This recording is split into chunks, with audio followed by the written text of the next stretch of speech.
Elizabeth Warren proposes breaking up tech giants like Amazon and Facebook. The New York Times.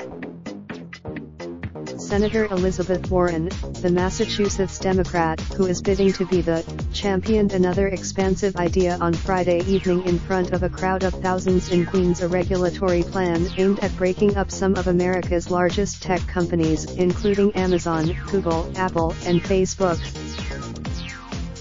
At a rally in Long Island City, the neighborhood that was to be home to, Ms. Warren laid out her proposal calling for regulators who would undo some tech mergers, as well as legislation that would prohibit platforms from both offering a marketplace for commerce and participating in that marketplace. We have these giants corporations. I have to tell that to people in Long Island City? You that think they can roll over everyone, Ms. Warren told the crowd, drawing applause. She compared I am sick of freeloading billionaires, she said. Ms. Warren's policy announcement sent reverberations from New York to Silicon Valley, as she further cemented herself as one of the Democratic candidates most willing to call for large-scale changes to the country's structure in the name of equality.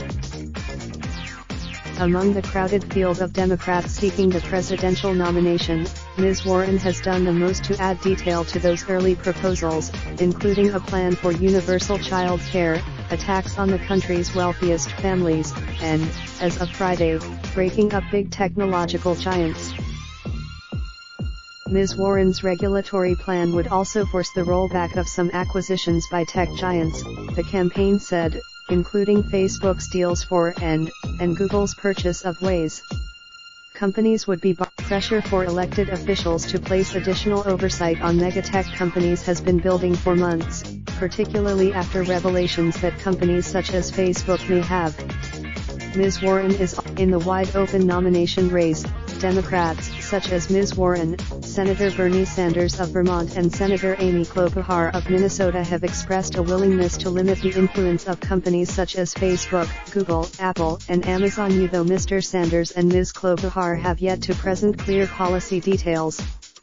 Senator Kamala, our technology industry is the envy of the world and we need policies that will foster innovation and consumer choice. But we also need stronger enforcement of antitrust law, said R.O. Khanna, the California House Democrat who represents Silicon Valley headquarters of companies such as Apple and eBay.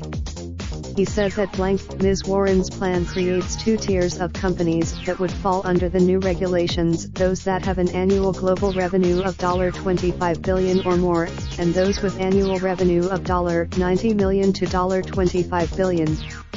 The upper tier would be Ms. Warren, who has previously said moving to Boston would have been a good opportunity for Amazon, said in a Medium post Friday morning that companies have grown so powerful that they can bully cities and states into showering them with massive taxpayer handouts in exchange for doing business, and can F you in the of Mark Zuckerberg you more like a government than a traditional company.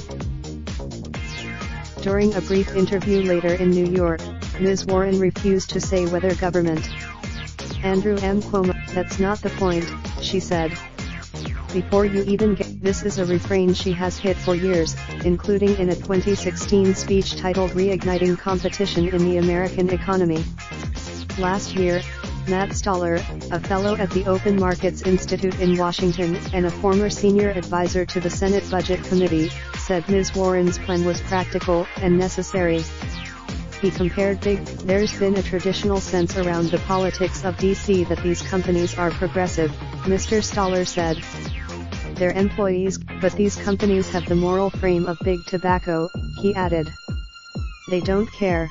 Carl Szabo, who is vice president at an e-commerce trade association called NetChoice, said he felt Ms. Warren's plan was unnecessary. He warned that it could, politicizing and weaponizing antitrust law is ripe for abuse, said Mr. Szabo, who is a professor of privacy law at George Mason University's law school. We've already seen, though tech giants have experienced several controversies in recent years, it is unclear how popular Ms. Warren's antitrust proposal would be with voters. Rob Atkinson, the Warren campaign's call to break up big tech companies reflects a big is bad, small is beautiful ideology run amok, Mr. Atkinson said. The proposal Matt McElwain, a partner at the Seattle venture capital firm Madrona Venture Group, which was an early Amazon investor, said in an email. Senator Warren and others with a similar mindset are misguided on the need to break up larger tech companies. Companies in the innovation economy have a strong track record of creating quality products and services that are often free or at dramatically lower costs than previous services, Mr. McElwain said. For those closely watching the Democratic presidential nomination contest, the announcement was another example of Ms. Warren's political strategy, which is to appeal to voters based on policy ideas and retail politics, not soaring oration or feel-good messages of unity. Among the crowd in Queens, which included more young people than many Warren rallies across the country, several said they appreciated her policy focus. The fact that she focuses on concrete policy, this early in the race, is really aspirational, said Milo Vassallo, who is involved in several Brooklyn leftist groups. Mr. Vassallo, her goal is not to undermine big tech, but just make it more competitive, he said.